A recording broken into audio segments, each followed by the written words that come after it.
विरोध करेगा उनका।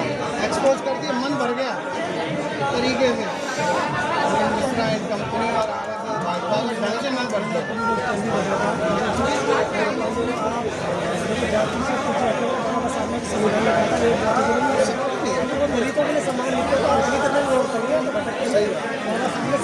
सबके लिए बाबा साहब सबके हैं, देश की धरोहर है। अगर आज भी लोग उनको उनकी मूर्तियाँ तोड़ रहे हैं, ये तोड़ रहे हैं, गलत गलत।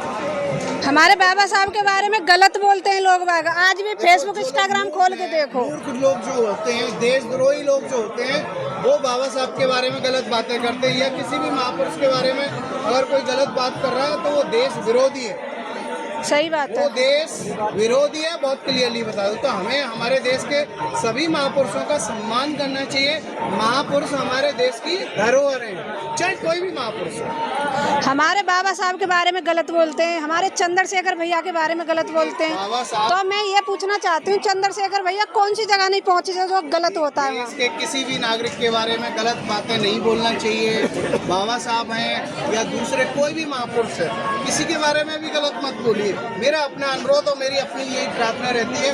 और हम संविधान कथा में जो रविवार को सुबह 11 बजे होती है, उसमें यही बताते हैं कि संविधान के जो मूल्य हैं वो बहुत अनमोल है, उन्हें जाने समझें, और वही एक रास्ता है जो देश में सब कुछ ठीक कर सकता है। भारतीय संविधान के अलावा हमारे पास कोई रास्ता नहीं है, सीधी सी बात। सही बात है, चलना भी चाहिए इस पर। मैंने तो सब कुछ छोड़ दिया अपने घर में से, बस अपने बाबा साहब को मानती हूँ और किसी को नहीं मानती। ये जो किताब है, इसको जरूर पढ़िएगा। देश में शिक्षा की बर्बादी का दस्तावेज और डर, 71 पेज की किताब है, बाहर स्कैन कोड दिया है, फ्री है, डाउनलोड करें और जानें कि देश में पिछले 10 साल में शिक्षा किस तरह से बर्बाद हुई है। और आपको पता चलेगा कि 94,000 सरकारी स्कूल बंद हो गए, 1,19,000 में बिजली नहीं है, 99,000 स्कूलों में बेटियों के लिए टॉयलेट नहीं है, 1 लाख सरकारी स्कूलों में टीचरों के लिए टीचर नहीं है।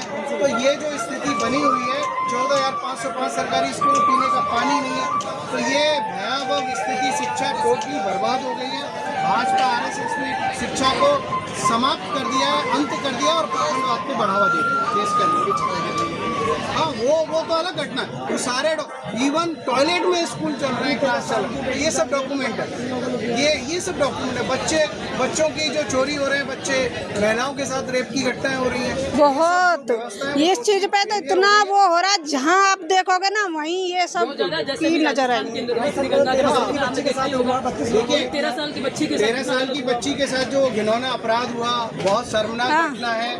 और पिछले 10 साल में 3.6 लाख रेप के केस बेटियों के साथ, महिलाओं के साथ हुए, और 2 साल में 13,13,068 महिलाएं लापता हुई है। इस बार स्कैन कोड में सारे डॉक्यूमेंट दिए, मैंने सारी खबरें दी हैं, सारे दस्तावेज दिए हैं कि किस तरह से भाजपा आरएसएस की सरकार ने शिक्षा को बर्बाद कर दिया, सुरक्षा दे नहीं रही है। इस वजह से हमें सत्ता से संवैधानिक तरीके से, सत्य और अहिंसा के मार्ग से सवाल पूछने की जरूरत है। और सरकार जब तक जवाब नहीं दे तब तक हमको सवाल पूछते रहना पड़ेगा।